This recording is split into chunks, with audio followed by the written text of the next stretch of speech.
Muy buenas, nuevo capítulo de Vértice y estamos en un express muy especial. Se acaba de elegir el gabinete y bueno, vamos a empezar a ver primero quiénes son y después qué pueden hacer y si las cosas que se prometieron, por ejemplo, el tema de cantidad de hombres y mujeres se cumplió o no se cumplió. ¿Cómo está, Mauro? Ando muy bien ya acá en el cierre del año. Muchos me decían que una de las cosas que capaz que extrañaban un poco, que es el tema de Jorge Díaz, ¿no? Que pensaban como que al final Jorge Díaz iba a terminar en un ministerio, termina como prosecretario.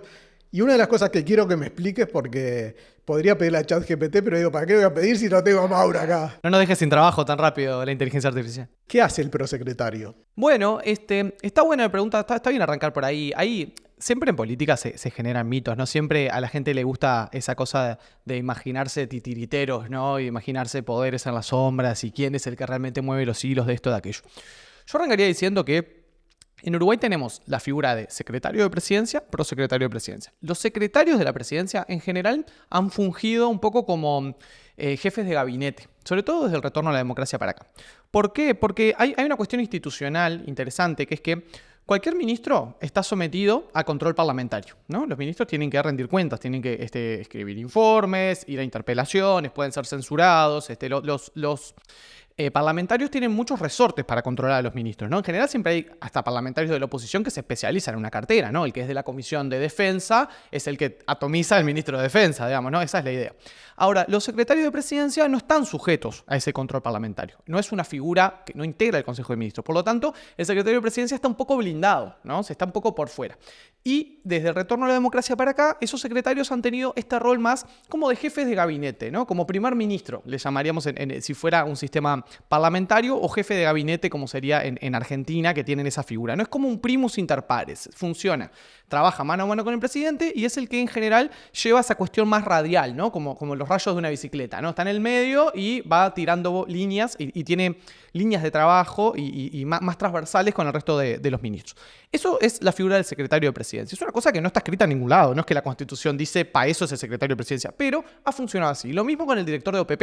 La OPP es una oficina que desde el año 67 para acá, desde su existencia, ha cada vez reunido más funciones, porque los presidentes se encuentran cómodos poner cosas en la OPP. Todos los presidentes lo han hecho. Agregan programas, cuestiones que quieren, que les son como muy queridas. Los niños mimados del presidente en general van a la OPP. ¿Por qué? Lo tiene cerca, porque tiene menos controles parlamentarios, porque permite una ejecución presupuestal más ágil. Hay muchos motivos por los cuales esto se hace. Se habla mucho, los centros de gobierno, las presidencias en el mundo, cada vez son más potentes respecto a los ministerios y a los parlamentos, ¿no? Como que los presidentes en todo el mundo y también en Uruguay han tendido a concentrar poder en torno a las figuras de la presidencia como ente, como organismo.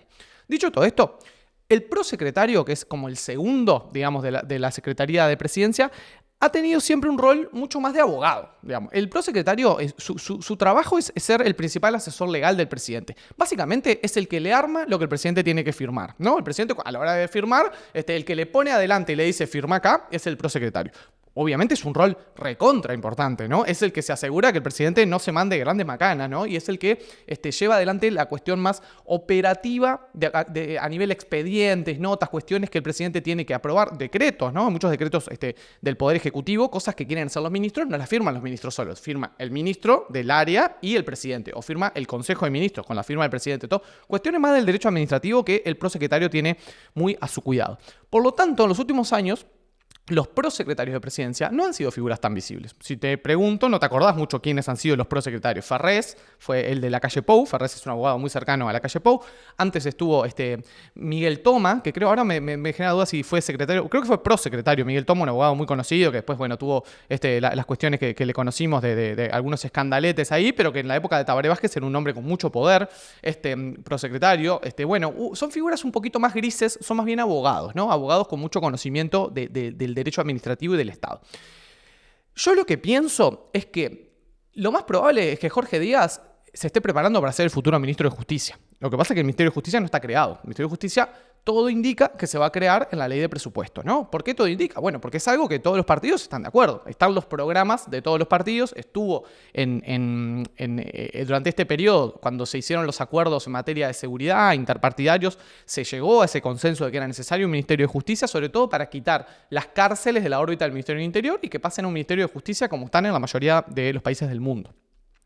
Pero mientras esa figura no está creada, yo lo que creo es que le quisieron encontrar un lugar a Jorge Díaz para que se integre desde ya al gobierno. Es como cuando llega un jugador y decís, no va a poder jugar hasta el próximo semestre, pero que vaya haciendo pretemporada. O sea, no puede jugar por campeonato uruguayo porque no está inscripto, pero que vaya jugando la Copa AUF, ¿viste? La Copa AUF Uruguay. No sé, es como, me da esa sensación, como de que es un jugador importante para el gobierno, es un jugador que va a jugar, valga la redundancia, un rol central en la política criminal del gobierno, la política de seguridad. Entonces me da la impresión de que Orsi ya lo quería tener integrado al equipo. También porque hay una cuestión de que Jorge Díaz tiene actividad privada, es un abogado penalista prestigioso, entonces también era una cuestión de decir, si te dormís mucho en los laureles, lo podés perder, ¿no? Si esperás 6 meses para integrarlo al gobierno, el tipo sigue con su actividad privada. Me parece que hay una cuestión como de reservarse esa ficha. Ahora, es interesantísimo la decisión que tomó Orsi de designar a Carlos Negro como ministro del Interior, al fiscal de homicidios Carlos Negro, porque en esa lucha que hay hace muchos años en Fiscalía, esa discusión como de la politización de Fiscalía, que viene de la época de cuando se aprobó el nuevo Código del Proceso Penal, que ya no es tan nuevo, ya tiene como casi una década de funcionamiento, pero que viene de ahí, ¿no? Cuando Jorge Díaz fue fiscal a partir del 2013, un fiscal de corte, quiero decir, como el jefe de los fiscales, fue designado por acuerdo multipartidario con el rol de llevar adelante el cambio en el proceso penal, ¿no? De pasar a un proceso penal acusatorio más parecido a las películas norteamericanas, y en los cuales los fiscales tienen un rol mucho más relevante porque son los que llevan adelante toda la investigación junto con la policía. Y los jueces quedan en un rol más imparcial, de solamente ser los que muchas veces lo único que hacen es refrendar los acuerdos a los que llegan las partes, u otras veces dictan sentencia, pero no llevan adelante la investigación. Entonces, la política criminal en Uruguay ha cambiado mucho. Antes los jueces eran mucho más conocidos que los fiscales. Antes, hace 20, 30 años, nadie sabía quiénes eran los fiscales, los jueces sí. Ahora los fiscales son más conocidos que los jueces, los fiscales son más activos, los fiscales son los que llevan adelante parte de la política criminal de un gobierno. Las directivas en materia de persecución del delito las define Fiscalía.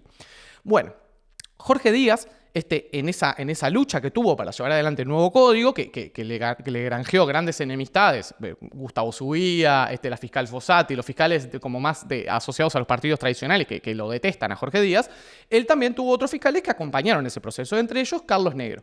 A mí me da la impresión de que probablemente ese nombre se lo sopló Jorge Díaz a Yamandu Orsi, ¿no? Es una persona negro muy, muy cercana a Díaz, y da la sensación, y también lo ha dicho Jorge Díaz, de que la política criminal durante este periodo, la política de seguridad del gobierno de Orsi, va a estar mucho más surgiendo de la órbita de presidencia que del propio Ministerio del Interior. Está esa idea de que hay que centralizar en presidencia porque no puede ser la política de persecución del delito materia de la policía. No puede ser un asunto netamente policial o del Ministerio del Interior. Me parece que esta designación va en ese sentido, ¿no? De poner a una persona que tenga un canal de comunicación muy aceitado con presidencia o con el próximo ministro de Justicia, si es Jorge Díaz, y que haya ahí una armonía muy grande. También hay otro factor, y en esto hay que ser muy explícitos. ¿Por qué designan a Carlos Negro en ese lugar? Bueno, básicamente el Frente Amplio no tenía un nombre cantado para ministro del Interior. Si hubiese tenido un nombre cantado, lo hubiese dicho a lo largo de la campaña, que todos le exigimos durante meses a Orsi que diga quién va a ser su equipo en materia de seguridad. ¿Por qué Orsi no lo decía? Y porque los nombres que había en la vuelta no conformaban mucho. Eran nombres que estaban muy asociados con la gestión Bonomi, que es una gestión que para la mayoría de los uruguayos fue una gestión deficitaria. Básicamente le costó el gobierno en 2019 al Frente Amplio. Entonces, si Orsi hablaba de la gente que lo rodeaba en materia de seguridad, nombraba a Mario Lallera, nombraba a Gustavo Leal, y eran nombres que no generaban mucho entusiasmo, y muchos de ellos cuestionados incluso en la interna del Frente Amplio. Entonces, yo creo que fue una movida inteligente la de Orsi. Para mí encuentra una figura interesante en Carlos Negro. Después, bueno, en la cancha se verán los pingos y vendrán dentro de unos años a agarrarme con este recorte y decirme, mirá, qué desastre, no sé qué, los homicidios. Yo qué sé, no sé cómo le va a ir a Carlos Negro, ojalá le vaya muy bien, por el bien de todos nosotros, pero me parece que es una idea que no es mala, ¿no? Me parece están encontrando una figura que evidentemente sabe mucho del mundo criminal, conoce, digamos, es un operador judicial desde hace décadas que está en materia de homicidios, es una persona que conoce desde el punto de vista también, no solo jurídico, sino más sociológico, de pensamiento. Yo lo he visto en muchas entrevistas, lo he leído a Carlos Negro, es una persona con pensamiento propio en materia de criminalidad y de criminología. Es alguien que tiene un vínculo muy aceitado con la policía, eso es importante también. Recordemos que los fiscales, sobre todo en materia penal, trabajan codo a codo con la policía. O sea, la policía es el brazo auxiliar de la justicia a la hora de investigar. Y también es una persona que escapa un poco a la extrema partidización de los últimos años, digamos, ¿no? Si hubieran puesto a Gustavo Leal, digo, al otro día ya tenías a toda la oposición dándole con un caño. No es Gustavo Leal, es un fiscal que sí, lo van a criticar, lo van a atacar, es el ministro del Interior del Frente Amplio. Obviamente está metido en esta pelea interna de fiscalía, pero me da la impresión de que va a tener un poco más de changüí con la oposición también, ¿no? Como que, bueno, es una figura a la cual nadie puede decir que están poniendo a un improvisado o a un ministro que lo sacan de abajo de las piedras. Bueno, el propio Sanjurjo le dio para adelante, ¿no? Sí, Sanjurjo dijo que no tenía nada negativo para decir del fiscal de homicidios, que era una persona con la cual habían trabajado muy bien. Está la sensación también de que probablemente Diego Sanjurjo se pueda integrar a alguna línea de trabajo del Ministerio del Interior. Yo no lo veo mal. A mí me parece que tuvo una buena solución la cuestión del Ministro del Interior. Y me esperaría una política de seguridad mucho más aceitada desde la torre ejecutiva que desde el Ministerio del Interior. Eso es como lo que tengo para decir de ese ministerio. Y te engancho con... Hay algo interesante y un poco sui generis que está haciendo Orsi, que es que hay 3 o 4 ministerios que son los ministerios políticos. Todo el mundo dice, ¿no? Son el ministerio cercano al presidente. Ministro del Interior, Canciller, Ministro de Economía, ¿no? Son los ministerios que en general los presidentes se reservan para personas de su extrema confianza y para personas con mucha espalda política. Yo creo que Orsi designa en esos 3 lugares a personas que no tienen espalda política propia, no tienen bancada propia, ¿no? Lubetkin, el nuevo canciller, ¿Lubetkin o Lubotkin es? ¿Lubetkin? Me sale Mario Lubetkin, creo que sí. Sí, Mario Lubetkin. Va a haber que acostumbrarse a decirlo bien, ese apellido. Mario Lubetkin, el nuevo canciller, Gabriel Odone, del cual ya hablamos mucho, el nuevo ministro de Economía, Carlos Negro, nuevo ministro del Interior. Cualquiera de los 3 les va a tocar ir al Parlamento, muchas veces, seguramente durante este periodo, y no van a tener una bancada propia que los defienda. No están ahí las espadas de Asamblea Uruguay para defender a Astori o las espadas del MPP para defender a Bonomi, ¿no? Como en periodos pasados. Van a tener que ir solitos con su alma y con el respaldo del presidente. O sea, yo me imagino un presidente que va a tener que estar muy activo en constantemente estar dándole espaldarazos a estos 3 ministros, que van a ser quizá los más importantes de su gestión y que son personas, primero, bastante desconocidas para la población. No son de la primera línea política. Bueno, Odone estuvo todo el año en la vuelta, ya sabíamos que iba a ser él, entonces ya está un poquito más asentado y aceitado. Pero los otros 2, Carlos Negro y Lubetkin, son personas que usted, vecino o vecina, si los ve por la calle, no les conoce la cara, evidentemente. Yo a Carlos Negro lo conocía, a Lubetkin no, lo googleé el otro día a ver quién era. Bueno, me parece que eso es interesante, es un riesgo también para el presidente, son personas que van a depender mucho de su respaldo político. Creo que también va en la línea similar a lo que hizo la calle Pou con Arbeleche, ¿no? Que la calle dijo, no, el ministro de Economía tiene que ser una ministra del presidente y no tanto un ministro con peso propio, con bancada propia. Lo hizo también con Martinelli, ¿no? Cuando saca a Heber y pone a una persona que es de su riñón. Me parece que acá Orsi le está copiando un poquito la lógica a la calle Pou. Vos decís que no lo utiliza como un fusible, es decir, bueno, como ya no tiene tanto respaldo, si no llega a andar bien, y bueno, no me va a ser problemático cambiarlo. Eso es verdad, está bien lo que decís, porque por ejemplo, recordemos a Tabaré Vázquez con Bonomi. En la segunda presidencia de Vázquez, había momentos donde Bonomi realmente, era un fusible que debería haber saltado. Era imposible, Vázquez no controlaba ese ministerio, Vázquez no podía sacar a Bonomi. Ponele, capaz que en un caso muy extremo, si hubiera saltado un asunto de corrupción o algo muy flagrante, capaz que hubiera podido. Pero era el ministro del MPP, o sea, era muy difícil, Vázquez no controlaba la política interna del Ministerio del Interior. En este caso, los 3 son fusibles fáciles para Orsi. La contracara de eso es que también esta es todita tuya, ¿no? O sea, es como cuando el técnico que pone, pusiste a 3 jugadores que no los conocía nadie, los trajiste vos, los pediste vos, los pusiste a jugar y los 3 son un desastre. Bueno, es toda del técnico, ¿no? Como se dice a veces. No es que venían, que ya estaba armado el plantel, los elegiste vos, los trajiste vos, los pagaste, bueno. Me parece que hay igual ahí un gesto como de... que yo le valoro ahora, se parece un gesto también como de autoridad presidencial, de decir, bueno, estos 3 ministerios, que son los más importantes, son independientes, los elijo yo, son personas que a priori tienen trayectorias técnicas muy sólidas, trayectorias profesionales muy sólidas, les falta la pata político-partidaria, ¿no? Para mencionar algo más de estos otros 2 ministros, para ya ir cerrando con este primer capítulo de los ministros técnicos, ¿no? Lubetkin va a poner, o Lubotkin, lo vamos a decir mal muchas veces. Te lo voy a leer. Mario Lubetkin. Mario Lubetkin, señora, Mario Lubetkin. Cada vez que lo diga mal, nada, pégale un cabezazo a la pantalla. Mario Lubetkin. Que hay que decir que es de exterior, ¿verdad? Sí, el canciller, es nuestro nuevo canciller. Va a tener como número 2 a la actual embajadora en Malasia, que fue muy importante en la negociación del Mercosur con la Unión Europea. Eso es relevante, ¿no? Porque ese va a ser el gran tema de política exterior de los próximos 5 años, cómo se materializa este acuerdo con la Unión Europea, que dimos un paso muy importante hace pocas semanas, pero que todavía falta mucha tela por cortar. Vos ¿no? hablás de la subsecretaria. Sí, de la subsecretaria que... Valeria Zuccasi. Valeria Zuccasi, que también no es conocida, es una diplomática de carrera con muchos años de trayectoria profesional en los cuerpos estables de la Cancillería, pero bueno, me parece que ella va a tener un rol central en avanzar con este acuerdo. Y después, Odone, que ya de Odone hemos hablado, me parece que Odone también se le dio una carta de crédito respecto a la conformación de todo el gabinete económico, ¿no? Odone elige a su número 2, que es Martín Valcórdoba, que sí es una figura más conocida, más histórico del sereñismo, el papá de la inclusión financiera. En otros tiempos se lo conocía por eso, ¿no? Como el hombre de la inclusión financiera, Martín Valcórdoba. Elige a Guillermo Tolosa para el Banco Central. Guillermo Tolosa es un economista muy reputado, fue director de Ceres, después de Talvi, y creo que antes de Muncho, y trabajó en el FMI, es un economista muy reputado, pero que tiene fama de Colorado. O sea, se lo tiene identificado como votante del Partido Colorado. Bueno, ahí hubo una carta de crédito evidente de Orsi a Odone de decirle, armate vos el equipo que quieras en materia económica. Uno prevé, hay un chisporroteo que se ve venir. Si yo te dijera con todo el resto del gabinete, ¿con quién se va a pelear Gabriel Odone desde el primer día? Tira un nombre. Y bueno, con Castillo. Y sí, con Juan Castillo, pero se la ve venir. O sea, esto no está ensayado.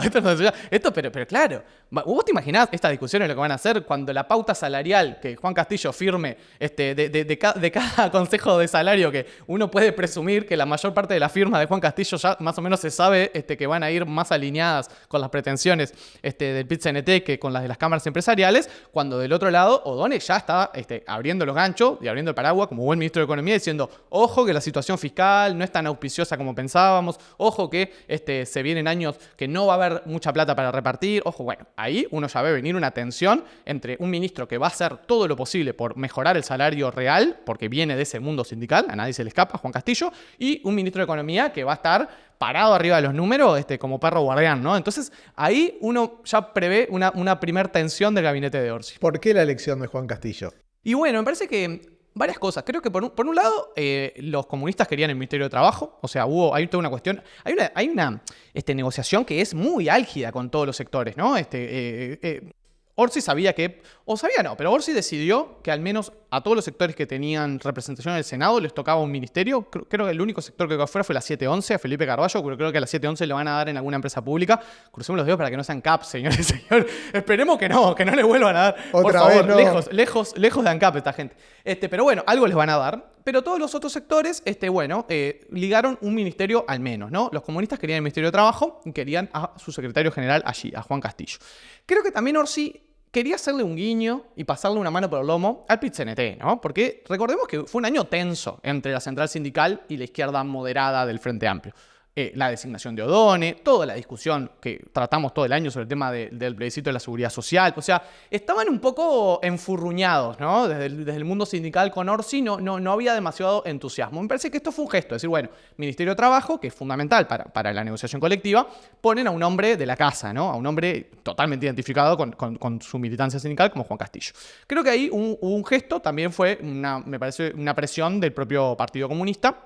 Partido Comunista que sale bien parado, ¿no? Se lleva un ministro y creo que 3 subsecretarios. Es importante realmente, 3 o 4. Es relevante la presencia del PSU en el gabinete.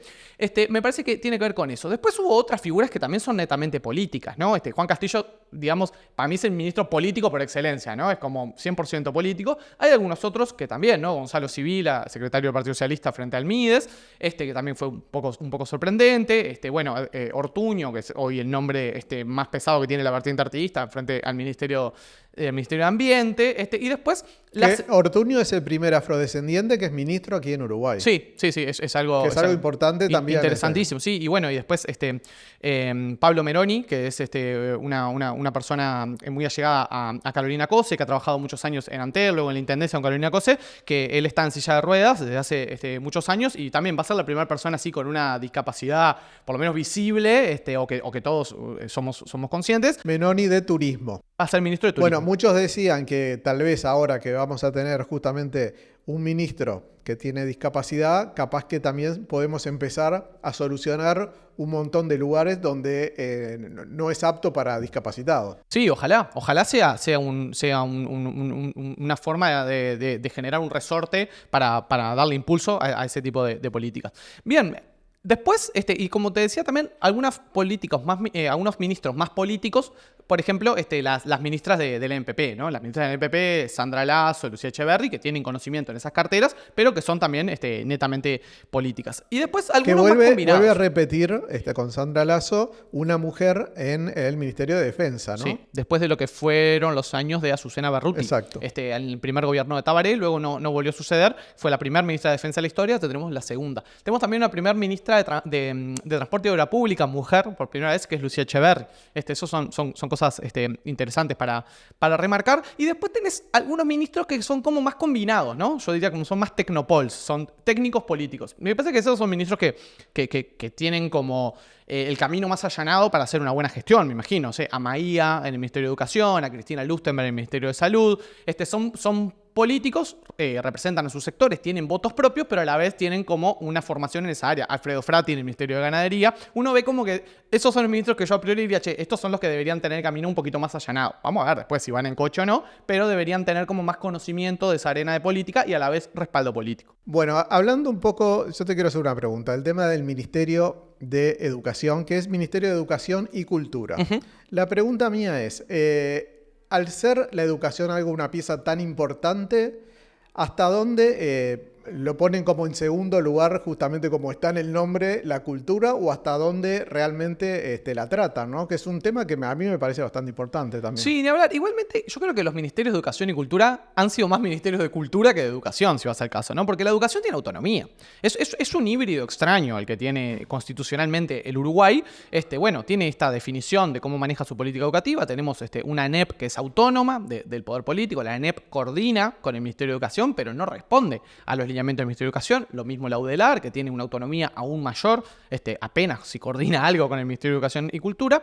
Entonces, creo que, por ejemplo, si uno mira los primeros gobiernos del Frente Amplio, la política de cultura tuvo peso, ¿no? ¿Te acordás de los centros MEC? La apertura de los centros MEC en todo el país. Fue un despliegue importante. Después eso se retrajo y, tuvo sus dificultades, sobre todo al final con las gestiones de Marita Muñoz y de Glenda Roldán. Pero en los primeros años del Frente Amplio era una apuesta importante, relevante. Yo me imagino que va a ser un ministerio más de educación, porque está José Carlos Maía, que es profesor, que es docente, que viene con una trayectoria potente en el tema educativo, y me imagino un intento de mayor coordinación, que quizá en el gobierno de Lacalle Pou se dio mucho más, ¿no? La transformación educativa, si uno veía los nombres de la transformación educativa, eran tanto del ministerio como de la ANEP, ¿no? En el ministerio Da Silveira y Gonzalo Baroni, en la ANEP Robert Silva y Adriana Aristimuño, ¿no? Eran como... funcionaron bastante como equipo. Ojalá que el Frente Amplio pueda replicar eso, porque ha sido uno de los grandes problemas de los gobiernos del Frente Amplio, que la ANEP iba para un lado y el ministerio iba para otro, ¿no? Eso pasó durante casi todo el tiempo durante los gobiernos del FA. Una sorpresa fue la OPP, sobre todo porque creo que nadie se imaginaba, o alguien capaz que sí, pero yo por lo menos no me imaginaba que el rector de la universidad dejara la universidad para ser el director de la OPP. Sí, le quedaban 2 años de mandato a Rodrigo Arim al frente de la UDELAR, pero ya Arim estaba cumpliendo su segundo periodo. Es un rector que ha logrado un enorme consenso en la universidad, como hacía creo que décadas que no se tenía un rectorado que tuviese tan alineado detrás de sí a casi todo lo que son los órdenes y la vida política universitaria, que es por lo demás compleja. Parece que Arim en ese sentido ha hecho un trabajo político muy importante. Después habría que discutir más a nivel de resultados, qué tantos éxitos o fracasos uno puede achacarle a su gestión, pero para no entrar en eso, a nivel más de lo político, es un rector que ha logrado alinear mucho detrás de sí. Y si uno mira la trayectoria más profesional de Arim, es una trayectoria justamente más profesional que académica, ¿no? Rodrigo Arim ha sido un docente, un profesor profesor se ha dedicado mucho más a la investigación aplicada, profesional, en organismos internacionales, en think tanks, etcétera, que a la vida propiamente académica. Entonces, bueno, y algunos de sus temas han sido estos, ¿no? Materia de política económica y de desarrollo y de crecimiento. Creo que le auguro que va a estar bueno que esté Arima ahí. Me parece que es un nombre fuerte y bueno, veremos cómo le va. El otro día estuvo Ana Laura Pérez por acá y bueno, por lo Vi que la había... entrevista y le mandé un mensaje a Ana Laura y le dije, qué bueno que fuiste a Vértice, estuvo muy buena la entrevista. Me parece muy bien. No, además está teniendo mucho éxito la entrevista. Qué bien, me más de 16.000 personas. Pero, ¿qué lo tiró? Bueno, vamos, pónganle ganas a esta entrevista. Así, y pongan algo ahí abajo. Comenten. Estamos en YouTube, comenten, pongan like, pongan dedito para arriba. Y ella decía algo que, bueno, por lo que había dicho Orsi, que iba a intentar que fuera paritaria las asignaciones del ministerio. Y ella dijo algo que lamentablemente, te lo digo desde acá, Ana Laura, tampoco se cumplió, que dijo, seguramente entonces todo el tema del subsecretariado va a estar compuesto con más mujeres, claro, como para compensar. Pero no. Ni siquiera. Ni siquiera. Son más hombres subsecretarios que mujeres también.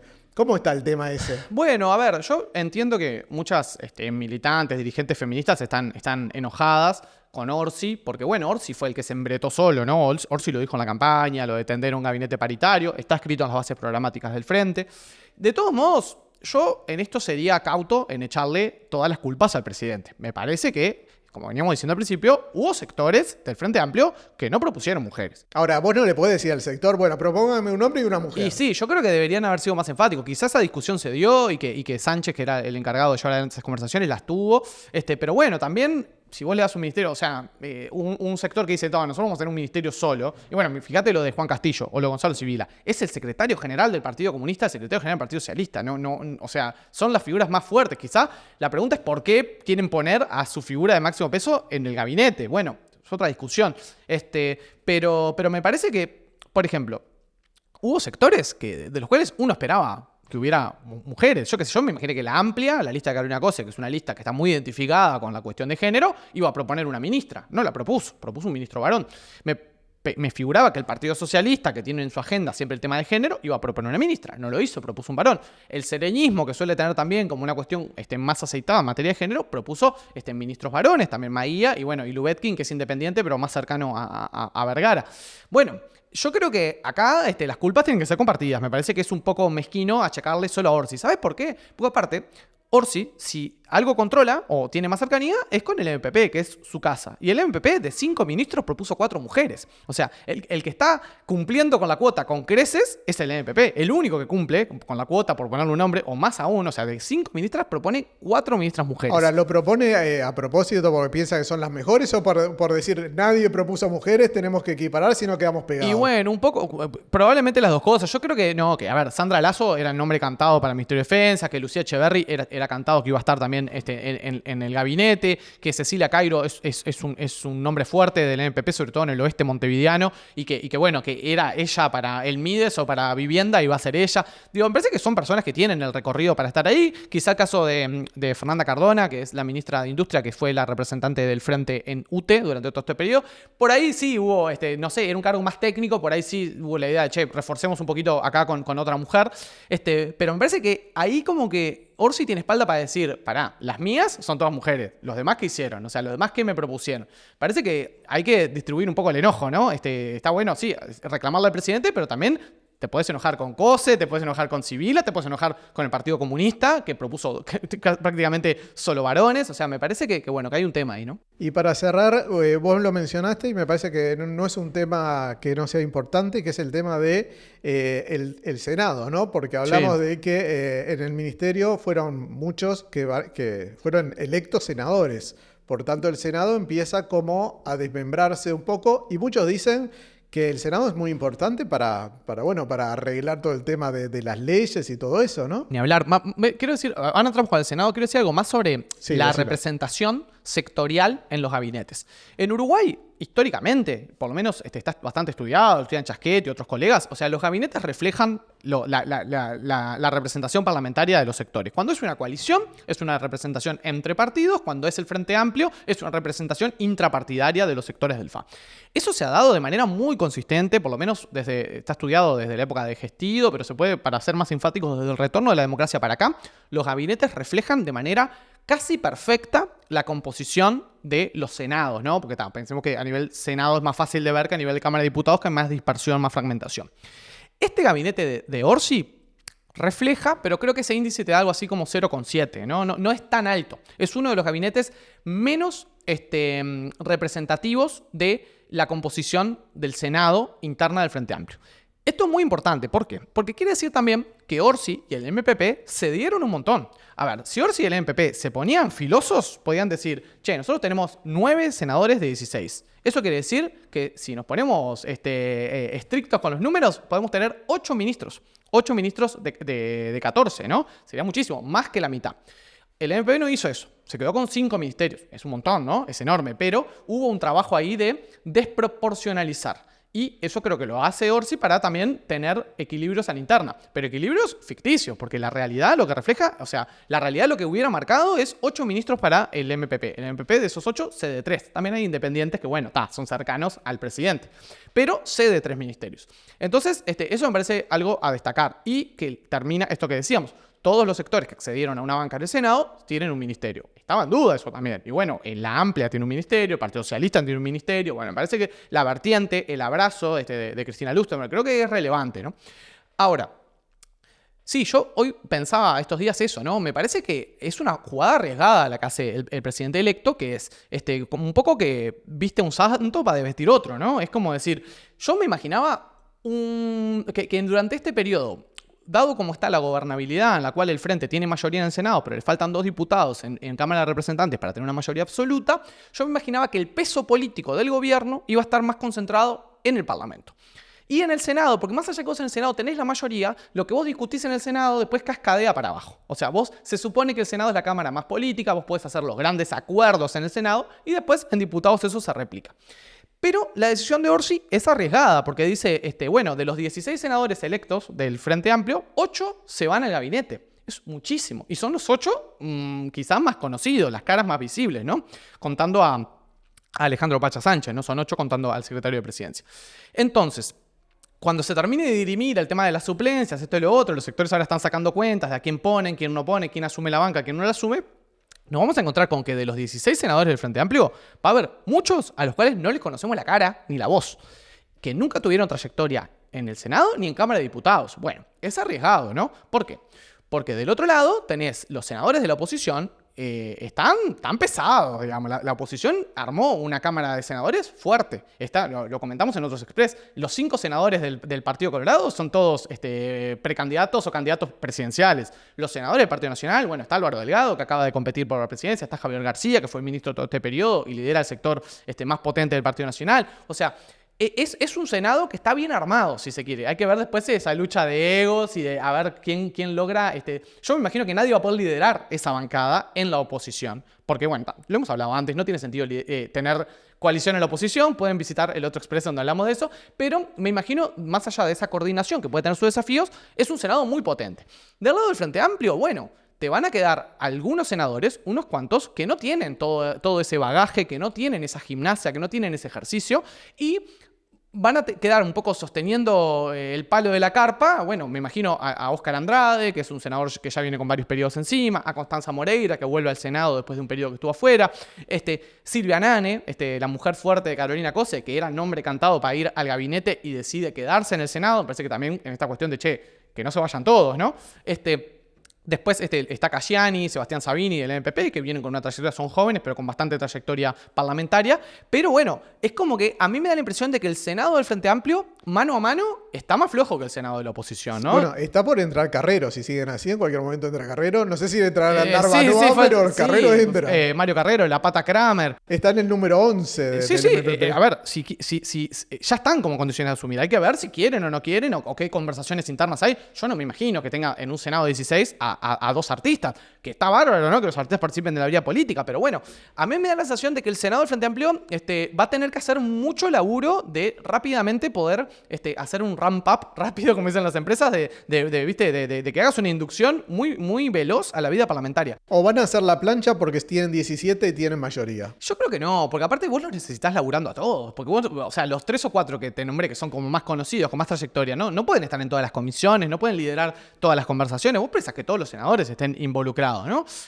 Y también no creo que nadie vaya al Senado a querer hacer la plancha, me parece que realmente va a haber un interés por formarse y por estar en esa picota, pero, como te digo, si uno los pone en un pan y queso, como dicen los argentinos, ¿no? En un piecito, si ponemos a ver lo tuyo y lo mío, yo creo que uno elige, si me pones a elegir, elijo más a los senadores de la oposición que a los del Frente Amplio, en términos de su trayectoria y de su capacidad demostrada a la hora de legislar y de controlar a un gobierno, ¿no? Me parece que ahí el Frente tiene un desafío. Quizá el presidente electo piensa que esas conversaciones que son necesarias con la oposición las piensa tener él directamente. No sería extraño que Orsi diga, no, bueno, no pasa nada, yo tengo el teléfono de Álvaro Perrone, diputado de Cabildo Abierto, tengo el teléfono de 2 o 3 diputados blancos colorados con los que sé que tengo buena relación, y quizá Orsi está diciendo, vos tranquilo, que cuando llegue el momento el presidente los va a llamar, los va a citar, y se va y pase un poco ese rol de negociación típico que tiene el Senado y que pase un poco al entorno presidencial, o que lo haga Pacha Sánchez de la Secretaría, o que lo haga el propio presidente. Puede ser que se estén imaginando esa gobernabilidad. A priori, a mí me parece que para este esquema de gobernabilidad, al Frente le hubiera venido mejor tener más peso en el Senado que en el gabinete. Pero bueno, son las decisiones que toma el presidente y después en la cancha se verán los pingos, ¿no? Bueno, gracias, Mauro. Vamos a seguir hablando porque además siempre hay política y ahora ya se empieza a ver también el tema de la intendencia. Sí, hay que... Pobre Vergara, ¿no? Porque cada vez que elige el MPP un candidato marcha. Pero bueno, esperemos que esta vez sea distinto. Ahora Orsi rompió con la tradición del MPP de que no podía poner a nadie que no fuera Mujica, ¿no? Así que capaz que Vergara tiene suerte. Nos vemos en la próxima. Hasta luego.